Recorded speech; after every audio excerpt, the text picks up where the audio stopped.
আসসালামু আলাইকুম গাইস, সবাই কেমন আছেন? আশা করি অনেক অনেক ভালো আছেন। তো গাইস, আজকে চতুর্থ দিনের ৪র্থ নম্বর ব্লগ চলতেছে আমার। এই ব্লগে আমার সাথে আছে তাওহিদ এবং কি আরো ৩ জন। তো গাইস, ব্লগটি আমরা শুরু করলাম। আমরা চলে যাচ্ছি আমাদের নির্দিষ্ট স্থানে, যেখানে আমরা মূলত ব্লগ করব। এখানকার আশপাশটা সবুজ গাছে ঘেরা, আকাশ খুবই মনোমুগ্ধকর পরিবেশ। তো আমরা ভিডিওটি বেশি লং না করে আমরা সোজা চলে যাচ্ছি নদীর পাশে, আপনাদেরকে এই নদীর তীরগুলা ঘুরে ঘুরে দেখাবো। আমাদের আজকের ব্লগটা হচ্ছে মূলত একটা নদী নিয়ে। তো কোন নদী সেটা জানতে পারবেন একটু পরে, বিস্তারিত জানতে পুরো ভিডিওটি দেখুন। তো আমরা চলে আসলাম নদীর পাশে, আমার গাড়িটি পার্কিং করে রাখলাম এবং কি আমি ঘুরে ঘুরে দেখতেছি এই নদীর পাশটা। তো চলেন কথা না বাড়িয়ে আজকের মূল ব্লগটি এখান থেকে শুরু করা যাক। তো গাইস, আমার ফেসবুক পেজটি ফলো করে রাখুন। আমি আছি আপনাদের সাথে জোনায়েদ, আপনারা দেখতেছেন যেটি ব্লগার 0.7। তো গাইস, আমরা চলে আসছি লক্ষ্মীপুর জেলার মতিরহাট মেঘনা নদীর পাড়ে। এই মেঘনা নদীর পাড়ে একটি নৌকা রয়েছে, যা দিয়ে আপনি নদীর মাঝখানে যেতে পারবেন, অর্থাৎ চরে ভ্রমণ করতে পারবেন। এখানে যাওয়া আসা জনপ্রতি 50 টাকা করে নেয়। এই মেঘনা নদীর পাড়টি দেখার জন্য ছুটে আসে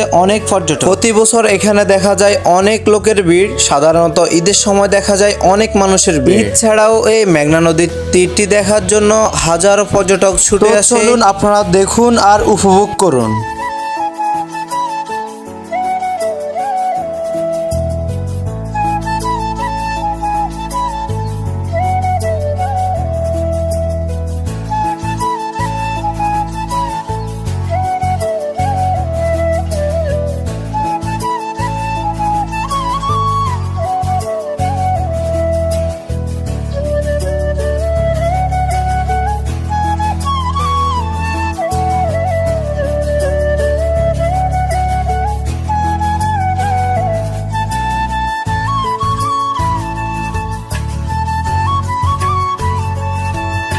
আপনারা যদি ঘুরতে আসেন তাহলে একটা ফুটবল নিয়ে আসলে অনেক মজা করতে পারবেন এই নদীর তীরে। এখানে জেলেরা মাছ ধরায় ব্যস্ত আছে, অনেক কষ্ট করে তারা মাছ ধরতেছে। পুরা নদী জুড়ে যতগুলো নৌকা আছে সবগুলোই মাছ ধরার। এখানে আরো রয়েছে একটি বড় মাছের হাট, যেখানে নদীর সব রকমের মাছই পাওয়া যায়।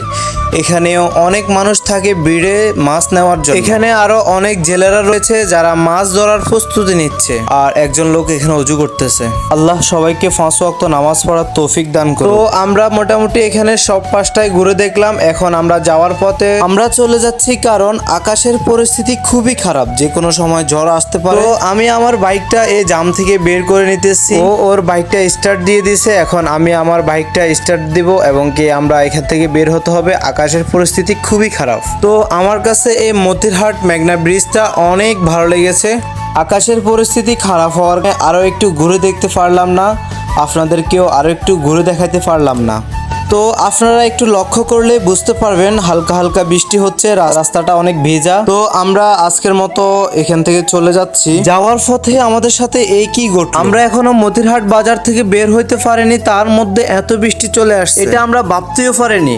আমরা বাইকটিকে টেনে সামনে চলে, আর ওরা দুজন পিছনে রয়ে গেছে, ওরা ওইখানে আটকে রয়েছে আর আমরা এখানে আটকে রয়েছে। আমার বাইকটাকে ওইখানে রাখলাম। এত পরিমাণ বৃষ্টি যার জন্য বের হতে পারতেছি। তো অনেকক্ষণ পরে সালমান আমাকে খুঁজে নিল। আমরা অলরেডি এখানে 1 ঘন্টার মতো দাঁড়িয়ে আছি, কিন্তু বৃষ্টি থামতেছে না। সবাই একসাথে হয়ে এখানে কিছুক্ষণ বসে আড্ডা দিলাম এবং চা খেলাম। আর কিছুক্ষণ পরে বৃষ্টি থেমে গেল। এখন সন্ধ্যা হয়ে গেছে, আমরা আবার বাইকে করে আমরা চলে যাচ্ছি। এই ব্লগটা করতে এসে এতটা বিপদে পড়া লাগবে আমি তা আগে ভাবতে পারিনি। এরপরে আমাদের সাথে কি হলো তা জানতে আমার পেজটিকে ফলো করে আমার সাথেই থাকুন। আজকের ব্লগটি এই পর্যন্তই। সবাই ভালো থাকবেন, সুস্থ থাকবেন। আল্লাহ হাফেজ।